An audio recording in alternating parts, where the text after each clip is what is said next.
Podcast Network. If it's tech, it's here. Listen to other great tech podcasts at www.techpodcasts.com.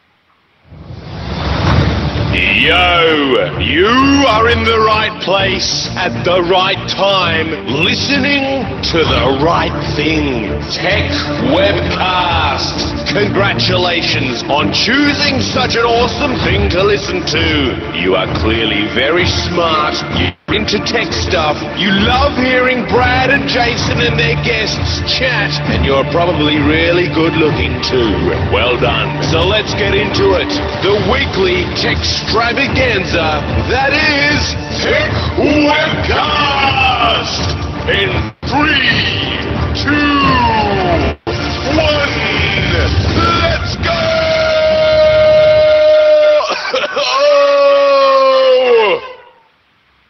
Welcome to episode 198 of the Tech Webcast podcast, recorded Saturday, the 21st of July, 2012. Tech Webcast is recorded every Saturday and rebroadcast on Aussie Tech Heads on Thursday nights at 7 p.m. And usual host, of course, is Brad, Jody, Steve, and Jason from Tech AU. Hooray! Hey, Steve, how are you, mate? Pretty good. That's right. What have you been up to, mate? Any exciting news? Oh, I can't say exciting.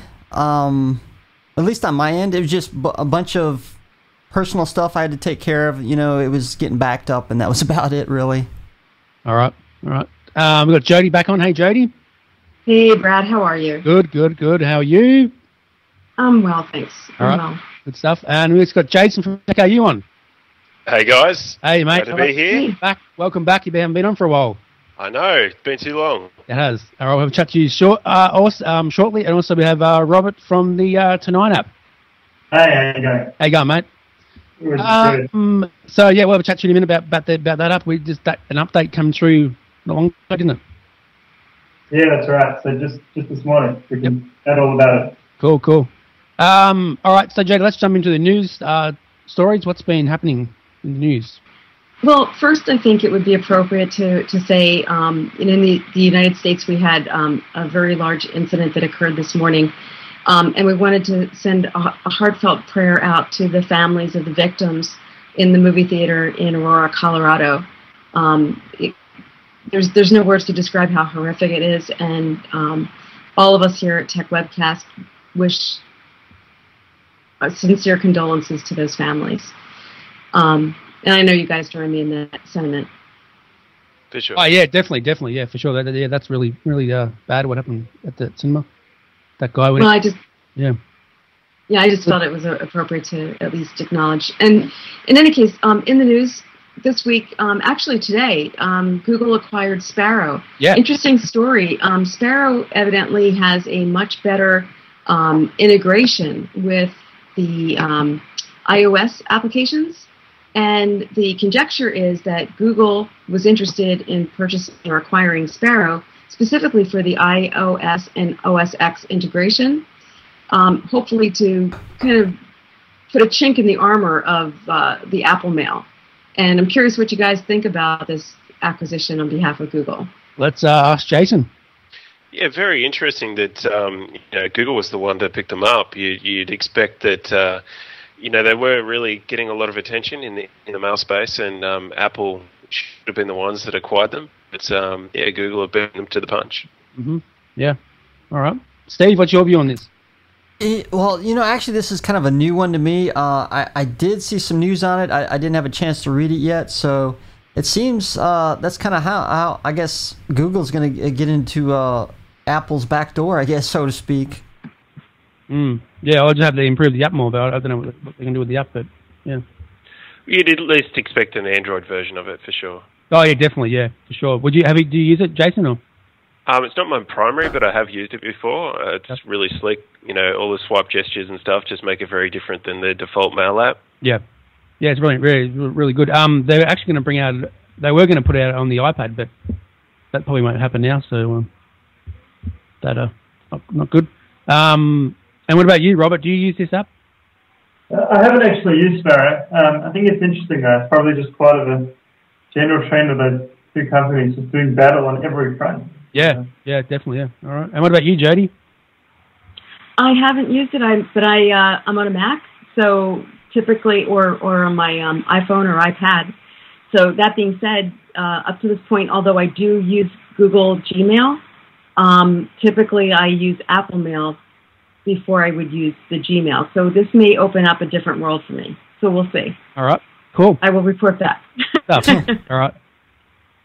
Okay. Next to the news, evidently Firefox had a huge update and they fixed 5 critical security vulnerabilities. As you guys know, Firefox it has a lot of extensions and browsers, but a lot of people like it more so than perhaps Chrome, or maybe some people prefer Chrome or Bing. I'm just curious what you guys think about the updates. Have you tried it since they've released the new Firefox? Yeah, I have. I've used it since it's been. It's good update. Do you notice any difference? Is it faster? It's faster. There's not many crashes anymore, and yeah, works great. Okay. Yeah. Anybody? What about you, Jason? Yeah, look, personally, I moved from Firefox to Chrome a while ago, and also like the later versions of IE as well, so IE 10, because I'm running Windows 8 as my primary OS at the moment. Yep. Yeah, so I mean, as a web developer, I have every browser installed, but Firefox is probably one of the ones I go into less than, now that Chrome is really taking the primary position, if you like. Cool. Have you used Chrome on the iPad yet? Yeah, absolutely. That's actually a really nice experience. Very nice. And what about you, Steve? I used to be a big Firefox user. I primarily used it on Linux system, which was my main system. Now that I kind of moved to Mac, I think I like Google Chrome. It's just more polished, it seems, on the Mac interface. I still use it for like downloading videos through the download helper extension. So I haven't seen any really updates to that, but I'll be interested to find out and try it out. All right, good stuff. And Jody? Okay, well, another interesting story. The Olympics are going to be starting soon, and here in the U.S., over 40% of U.S. adults are set to stream the Olympics on mobile. Mobile has become an incredible force to reckon with, and I know you guys, well, we have a tech webcast app that's a mobile app, and I'm curious, are you ready to stream the Olympics? Are you going to be watching it on mobile, or are you going to be watching it on TV or your PC? Well, I'm actually glad you brought this up, Jody, because I am all ready. I just got the Foxtel up on my iPad, and I got the Foxtel on Xbox, and yeah, I'm all set. Cool. Yeah. What about you, Steve? Are you all ready for the Olympics? I kind of like. I'm actually big on the Winter Olympics more so than the the summer version, but I don't know. I'm not a big mobile app watching video. I usually probably because I prefer a computer just because just through a wired interface. Because if you're using a mobile, then you got to worry about battery power, reception, and a few other problems, and versus maybe watching it at home. But that's just me. Obviously, for other people, it'll probably be more convenient. They might be at work or wherever and can't be at home to watch it. Yeah. What about you, Jason? Yeah, look, obviously having a 52-inch HD TV, that's where I want to be watching most of my Olympics. But, we can't always be at home all the time for the entire duration. So having it available via mobile is, definitely enticing. And a lot of people want to go about their daily lives but not miss out on the action. So I'm not surprised. Actually, I am that it's only 40%. I expect probably more will at some stage watch the Olympics via mobile. Yeah, definitely. Have you seen the Foxtel up yet for the Olympics? I have, yes, indeed. What do you think of it? I love it. What do you think of it? Oh, I like it. Yeah, not too bad. As you know, I reviewed the Foxtel for Xbox 360 during the week for you, and I hope you enjoyed the review. It seems to have got good feedback. Yeah, great feedback, mate. Great. Well, I will chat to you about that in a minute after the news. Robert, are you going to be watching the Olympics? Sure am. Where at, mate? At home or on your iPad or what? I think a bit of a mix. I mean, the one thing about being in Australia with the time change is that it's on, it's always on a crazy time. Definitely. So it's good to have. Have you got Foxtel? I got Foxtel on my TV. I haven't got the app yet, so I'll be sure to get that before it kicks off. Yeah, well, if you got the sports package, mate, you can watch the 8 channels for free. Oh, awesome. Yeah. All right. Well, that's what else, Jody? What else has been happening? Well, I'm sure you guys have heard about Marissa Mayer, formerly of Google, now CEO of Yahoo. She's moving into 2 tough jobs this week, taking the helm at Yahoo on Wednesday and becoming a mom in October. So a lot of question about whether this was a good move for her or not, because Yahoo has been having all kinds of difficulty. Plus, just trying to figure out who they are. 61% of people say they think of Yahoo as a technology company. 73% think of Yahoo as a content and media company. And almost two-thirds, 63% of people don't want to see Mayer turn Yahoo into a social media company. So, I mean, that's like, to me, that's like all across the board. And I'm just curious, first of all, what your reaction is about women in high-powered jobs, specifically Melissa Mayer, and whether you guys think this was a power play on the part of Google or totally independent of Google. My understanding is that she approached Google for the position. She approached Yahoo for the position. That they didn't contact her, and part of the reason that she was motivated to leave Google was that they formed a new group at the top involving 5 males, and she was clearly excluded from that. So essentially, her progress up the ladder inside Google had reached as far as it was going to go. So her only option really was to move sideways. And so moving to Yahoo, I see them on different levels, I guess. Google is, very productive right now. They're in a good place economically. Yahoo, on the other hand, stumbled, was it last week where they had that big rift with all of the exposed passwords, and they've just been struggling trying to figure out who they are.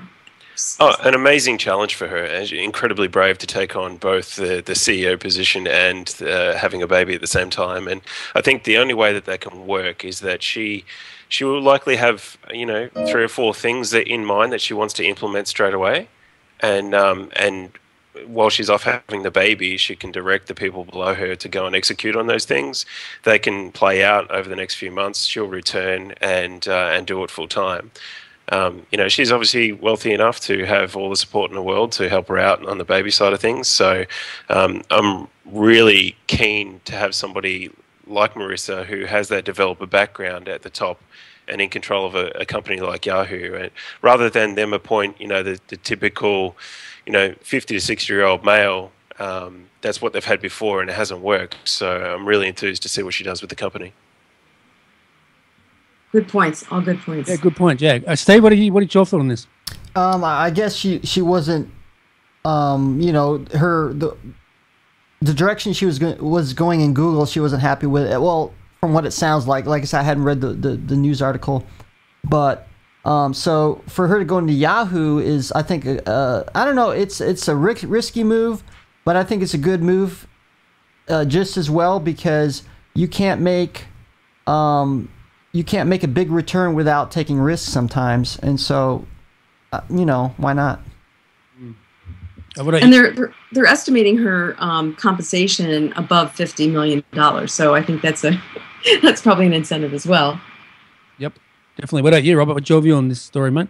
Yeah, I think on the one hand it's a risky move because Yahoo's obviously had a bunch of troubles in the last couple of years and moved through a whole series of CEOs. I think for her personally, though, if she manages to pull it off and really turn Yahoo around, she'll deservedly get a lot of credit. But if she doesn't, then not even Marissa Mayer could have fixed Yahoo, and that's so I'm not sure there's that much downside risk for her. I think she's got a big opportunity to do something that so far the 4 previous CEOs in the last 12 months haven't managed to do. And I think she'll be up for the challenge. Cool. All right, Jody, any other news stories? That's pretty much it for today. I figured we'd jump into the interview. All right, let's talk to Rob about the Tonight app. Jason, you got the app? Did you download the app, mate? I have indeed, yeah. Tried it out this morning. Cool as. So one of the interesting things that I'll point out is on a Friday or Saturday night, I'll usually jump on Twitter and search for Friday night or Saturday night and see what people are up to. So this is a different way of essentially getting that same information. Yeah, definitely. Yeah, it's great. Yeah, it's a great app. Robert, so tell us about the app, mate. Yeah, sure. So I suppose, I mean, it's interesting you brought it up like that with, people are trying to find out what others in their cities or suburbs are doing via Twitter and Facebook. And I think one of the things we realised is there's just so much noise on those networks now that they're great for sort of sitting back and almost passively consuming information. But if you actually want to get something targeted, like where are your friends tonight or where's going to be, the hot bar or club tonight, it's actually really difficult to make sense through that noise. So we decided to create an app that just does that. It sort of cuts through all the clutter and gives you what we think is like a key piece of information to actually be social offline, not just online. The app itself, we released it officially a couple months ago. We just did a big update this morning. Yep. And I suppose our mantra is really that. We want to create a social network for after dark, but a social network that really is about being social offline as much as on. Sure, for sure. So the app is the app made for at night time, isn't it? It's made for night time. Yeah, it is. What we decided was to focus on literally just tonight. So it's tonight in name and opposed to tonight in nature. It's you literally just get to share what you're doing that night, one night at a time. Yep. One of the great things about that is it keeps things really simple. And philosophically, we quite like the idea that, you become deliberate about your night. So as soon as you start thinking about sharing what you're doing tonight and seeing what your friends are doing, you're far more likely to actually sit back and say, well, I should do something cool, because it sort of causes you to think about what you're going to be doing with your free time. Okay, cool. All right. Any questions, Steve? Well, I know me and Jody were kind of, talking about it, in the pre-show, and I don't know how to put this up. We kind of thought it was kind of like a hookup, boy meets girl type of thing. And I don't, mean to typecast. See how Steve blames me? No, I said we, not, just you. So. But is it more on social, like, men and women, or just anybody in general, or? No, it's really anyone in general. I mean, I think a few people have seen it like that, so don't worry, you haven't shocked me. It is about introducing you to new people. So whether that's in a romantic setting or otherwise, it's quite interesting. You'll see on the app you can share with your friends, but you can also share publicly, and it sort of gives you quite an interesting piece of information, because you get to see what a whole bunch of people that are also going out in your city that night, but who you don't know what they're doing. So. And our primary purpose isn't at all to make something that's for getting people together romantically. But if that happens, that's fine too. Oh, I got another quick question too. Because I tried to download it, and it seems to be only available in maybe the UK and maybe Australia. Is it eventually going to be available in the US? Yeah, so that's right. So it's actually only available in Australia and New Zealand at the moment, and we definitely have plans to be in the US. So I'd look out for it in probably 6 to 8 weeks. Oh, so it is coming out. Yep. It's definitely coming out, okay. and it'll be there shortly. Yeah. Nice. So tell us about in the new update today, Robert. What's in the new update that came out today? Sure. So there's a really whole bunch of stuff. I suppose the most obvious, which is what you'll see when as you open the app, is we've done a lot of work to make the design simpler, so people can navigate it easier. We've redesigned the friend screen, so there's now a really nice looking, almost dashboard that you can get a snapshot of what your friends are doing. So it's split up into your friends going out, your friends staying in, and your friends that are on shore. That was quite a big piece.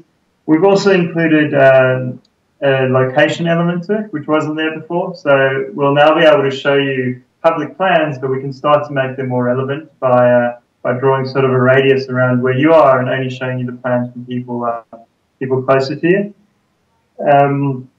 We've continued, we've sort of enhanced the nudge feature, which we think is quite cool and is unique to this app. So what a nudge is that lets you send any of your friends or a group of your friends at once a push notification saying, what are you doing tonight? And it sort of captures both sides of the equation. So on the one hand, you can share what you're doing, but you also don't have to wait for your friends to share. You can actually prompt them to share. On the tech side, we've also really done a lot of work to make that faster. So when Instagram was sold recently, they released the great deck around how they made their app faster with caching and pre-populating things and that. And we sort of paid heed to a lot of those lessons. So I think you'll find as you use the app and clicking on plans and commenting, it all happens now really almost instantaneously. We put a lot of work into that. And then we've also, the final thing was we've actually changed the friending relationships. So it used to work that you would just follow someone in a similar way to Twitter. Yeah. What we've found now, what people are asking for is to have a friend relationship more similar to Facebook. So you'll now send people a friend request and they can choose to confirm that request or not. And what that will really do for us is it integrates the network more, and people will sort of have more control over who they're sharing with and when. Cool. So you have to log in with Facebook, is that correct? Yeah, that's right. So you log in with Facebook, and that's sort of makes the sign-in process really easy, doing it on Facebook Connect. So we instantly can build your profile. We can also instantly tell you which of your Facebook friends are already using Tonight. So you can then choose to, add them as a Tonight friend or not. And we can also then make it easy for you to pull in your other Facebook friends by sending them invites. Nice. Go to their walls, yeah. Sweet. How long have you been around for? So we soft-launched the app earlier this year, and then we had our official launch on the 17th of May, where we actually had what turned out to be a massive launch party in Sydney. About 3,500 people showed up. Wow. So that really kicked things off nicely. And that's we've just really since then our focus has been just perfecting the app and trying to just learn as much as we can from our users and feed that back into the product. Cool. You got any questions, Jason? I do. Is there any plans to implement like trends? Like, what are the most common things that people are doing? Yeah, definitely. We'd love to introduce that over time. I think one of the things we need for that to make it relevant is just enough critical mass of people sharing. A similar aspect, which is something we'll also do once there's sort of more content on there, is give people an insight into what venues are like before they leave the house. So, like at the moment, you can go into Yelp and you can find out, you can get reviews on the actual place, and there are a whole bunch of apps where you can get reviews on, the food and the drinks and all that kind of stuff. Yep. But what you can't do is find out who's actually going to be there. And when you're making decisions about going out at night, that's actually really crucial information. So, in addition to trends, I think what we'll be able to do eventually is we'll be able to give you an insight to say, this particular bar has these friends of yours going. It also has this other group of people going. Some of them were there the last time you were there.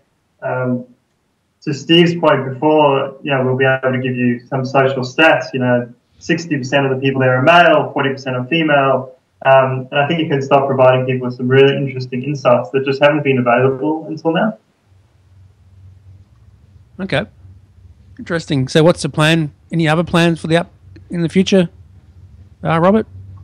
Yeah, we'll continue building it. So we got a bunch more features that we want to integrate. We'd love to have the ability to follow places and sort of personalities, not just your friends. So we think it would be quite interesting to be able to follow, your local bars and restaurants and clubs to see what's going on there on a nightly basis.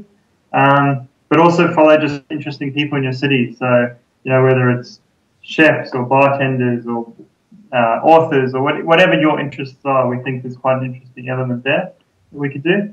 Mm-hmm. And then expansion to the US is a big part of our plans at the moment. So we're making sure we get everything right first, but we'd like to make a big splash there.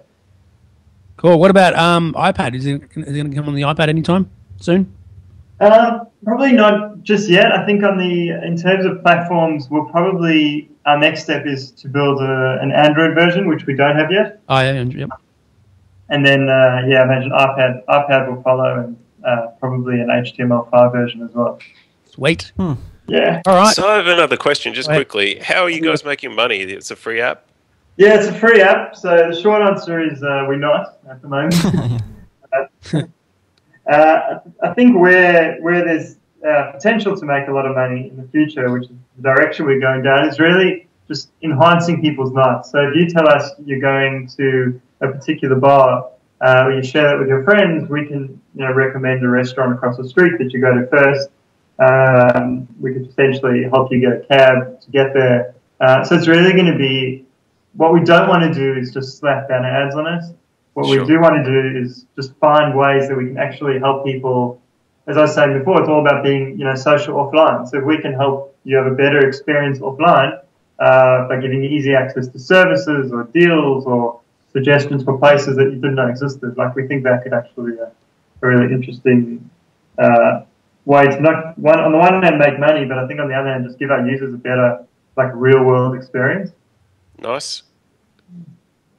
All right. Jody, any other things you want to ask Robert? No, I guess we don't have it yet here in the States, but do you see it kind of competing, let's say, with Foursquare in a way? I'm not sure it competes with Foursquare. They are sort of similar. I think that the differences, there's so many social apps out today, the differences are quite nuanced. We're not as location-centric as people-centric. So you'll find when you do share a plan on Tonight, it's a bit more like Twitter. It's just a free-flow text box, and you don't have to share a location. The other things that are quite unique about Tonight is that we actually, because we focus on just Tonight, we clear the entire data feed the following morning, which is really quite different to Foursquare, but also, Facebook and Twitter and all these other services where people are accumulating this history of data that they may or may not want others to see in the future. So one of the things people have really responded well to with Tonight is that the next morning we literally clear the entire feed from public view and it starts again. So it kind of alleviates that whole concern, what happens in Vegas stays on Facebook. We really just want to be about getting you out, getting you being social, and you don't need a digital record of that follows you around to your next job or your next girlfriend or whatever it is. So I think there are quite a few sort of nuanced differences from those bigger networks, but socials there are a lot of overlaps in social at the moment, I think. All right. Okay, so that answers kind of, because I was going to ask also if you were going to have any kind of a integration with a map or something so you could see who was nearby and connect with them, but apparently it's not that type of application. Yeah, I think that stuff starts to happen naturally. So what we wanted to do was we thought a lot about this, what information people should share and what we should require them to share and what people want to share.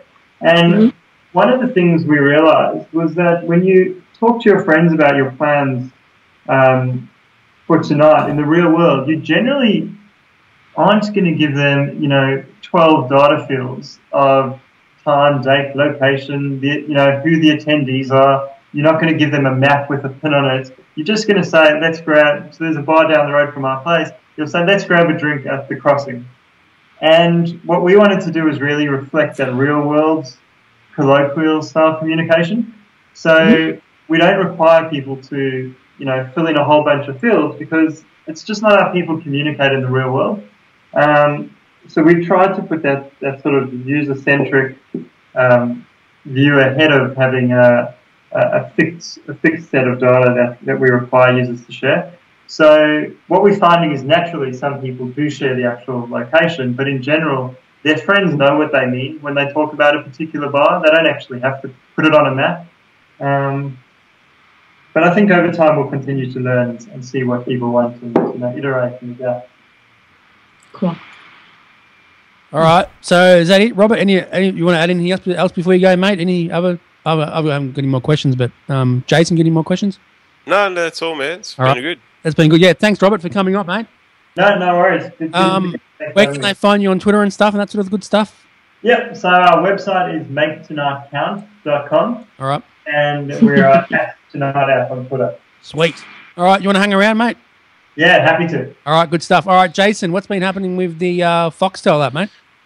Yeah, so the video review went up this week and basically just covered the features and functionality of the app. Some of the downsides, I guess. Just want to highlight that the app really does need some updates, especially in terms of speed. And the functionality improvement I'd really be after the main one is just being able to have a TV guide that is dedicated to the package that you're on. So you don't hit on a channel and then get prompted to upgrade to other channels. So it's obviously great for Foxtel to do that, the upsell, but for the consumer, it's not a nice experience. So if they can speed things up and make that change, I think it's going to be pretty good. But obviously heading into the Olympics, there's those 8 channels available for $50. So I'm heavily considering getting that. Yeah, that was actually my next question. Is that worth the money or? Well, I mean, it depends how big you are into sport, right? Yeah, definitely. If Olympics are big for you, then this is a way to get it very quickly. You know, you don't have to have the guy come out, put the satellite on your roof and all that sort of jazz. You can just decide the day before, sign up, buy the package, and you're good to go. Definitely. You're a big pun, aren't you? I am indeed. So it's unneeded. Yeah, it's all unneeded. Yeah, that's good. That's a good thing about having that for yourself. So do you enjoy it? Are you watching it much, or you haven't probably got the time to do? Hey, when I have time, absolutely. Yeah, just not enough of it. Fair enough. Now, what about Connect? Have you used Connect on it yet? I have, yeah. So one of the things I did leave out of the review, there's always things when you do a review, you go, I should have added that in. But yeah, very quickly, one of the comments that came out was, hey, you can just navigate to the channel by using your voice. So definitely a great way to get around the app. Definitely. And what about channels? Do you reckon they'll add some more channels in the future? I would expect so, yeah. All that stuff should be driven by consumer demand. So, you know, if you reach out to them on Twitter or any of the networks, tell them what people want. And if enough people want the same thing, then hopefully they'll respond to that. Definitely. And you reckon it's worth the money to have that sort of thing? Because I remember asking you a while back, you said you wasn't a fan of Foxtel. Yeah, look, you know, we all have enough monthly bills. And, you know, when you look at adding another one, you always sort of question that. Yeah, and, exactly. It's really just going to play out over time and see how much I use it. But being able to go month to month is fantastic. So, you know, with no contract, there's really very low commitment. If it's $30 this month and then next month you decide that you don't want to watch anything, you don't have to pay it. So that's great. Yeah. Well, the main reason I got it because I want to get for Sons of Anarchy. They're going to show them the new season of Sons of Anarchy on there. Yep. Which you can't get on free there. So. Yeah, very individual decision, I think. Yeah, very cool. Good, great show. What about you, Robert? Have you used it on the Xbox, mate? You have an Xbox? I don't have an Xbox actually, but I do have a Foxtel box. So I presume they can get the Olympic channels as well. Yeah. But no Xbox as yet. You say you haven't got an Xbox, mate? No. You haven't got one. Okay. All right. Okay. What about you, Steve? Now you got your cable box updated, didn't you, mate? Yeah. It's there was initially some trouble trying to get it to work. Normally they actually send you all the equipment. It's called like a starter kit. It includes the modem and the cable box. Now, the modem worked right out of the box. Just hook it up and it worked. Cable box, not so much. They came over and supposedly they went out to the box outside to do something and it worked fine. And I actually get all 100 channels working where the other 2 cable providers, I really only got like 65 channels. Now I get like, you know, not saying I'm going to watch them all, but, you know, at least I get something for my money. That's a lot of channels to watch. Yeah, at the same time. No, just one at a time. All right. What else, Jason, you been up to, mate? Any other things you've been up to? Any other exciting? Me? Yeah. Just these video goggles, man. I got them yesterday. Heading to the snow next weekend to do some snowboarding. Nice. So these will record in 720, and yeah, no doubt you'll see a few of those videos go up. Good stuff. And give us a quick background on what you do, about the website and stuff and what you do on the site. TechAU.tv started just over 5 years ago. Been building steadily. Put the word out a couple of years ago to have a couple of new writers come on. We're up to about, I think, somewhere in the vicinity of around 14 to 15 people have posted articles at TechAU now. And yeah, it's been building steadily. Doing good stuff, technology coverage wherever we can, going to events and things like that. Yeah, so, that's good. Yeah, good on you. That's good. The latest was in Sydney for the Imagine Cup. Students doing fantastic things, so something to watch out for the future. Yeah, definitely. What about the other project you're working on, Constructive? Constructive, absolutely. So I've been busy on other projects, so it's just time to get right back into Constructive now and entering what's called Phase 2. So moving from building the dedicated site where people can submit their product ideas and improvements, their constructive criticism and feedback, if you like, to now trying to capture what's already out there online. So bringing those into, the posts on Twitter and Facebook and other networks, bringing them in to display them in an interesting way. All right, nice. And what about your podcast? Is that coming to a halt, or is they still doing that? So I've been rethinking, the time is the biggest thing. So it was taking me around 8 hours to produce an episode of this video podcast. That's film, edit, publish. So it's a long process. And so I've got to weigh that time up against writing articles. And I could put out 3 or 4 articles in that same time. So, I've got to toss up where my time is better spent. But when I bring it back, it's going to be a feature. That's what I've sort of decided, is rather than just covering the tech topic news, because that's covered on the blog, I'll do feature podcasts. So I'll pick a topic and cover that in depth. Okay, cool. Sounds good. So how do you prepare to do a post and that sort of thing? And that's good stuff. A post or a podcast? Sort of both, because you did some pretty good videos. Yeah, look, it's really whatever takes my interest, to be honest. One of the great things about running your own site is you don't have other people telling you what you need to write about. Exactly. If something's interesting and I think is going to be interesting to my readers, I write about it. And if it's a run-of-the-mill, product from a company trying to catch up that doesn't do anything interesting, I won't write about it. Cool. And what's your favourite product you reviewed so far on your site? Oh, my favourite product, geez, there's been so many. I do have a love affair with my Sonos system. Oh, yeah, okay. Yep. Yeah, that's probably one of my favourites. Sometimes you get review products and you tell the company, look, how much to buy it because I'm not sending this back to you. It's too good. And that was one of those examples. And you're keeping it? Yeah, I bought it. So. Oh, cool. Good stuff. So what, they send you products to review, or do you email them, or? Look, combination of both. I get approached fairly often to review stuff, and it depends on if I have time, or sometimes I'll seek it out. So they'll make the product announcement, and then I'll say, "Look, you got to get that to me. I would definitely want to review that." So, okay. Yep. Good stuff. That's good, mate. What's coming up for the reviews? Any other products coming up? There'll definitely be a review on these video goggles. Yep. There's also a VPN product I'm working on at the moment. Nice. So a couple in the pipeline for this week. Good stuff. And what about BoxyBox? They've been quiet. They haven't been doing many updates. Have you been using your BoxyBox much? Yeah, look, pretty disappointed in the update cycle. They were very rapid initially, and now they're sort of gone quiet. So I do turn it on from time to time when there's nothing on TV, get some content over the internet. But I still love it. It's a great device. I just like to see some updates. Yeah, same. I've seen a lot of really less TV shows on there and stuff now. It's been disappointing, and some of those partnerships have dropped off clearly. Yeah, I think so. I think so. And what about you, Steve? You have any questions for Jason?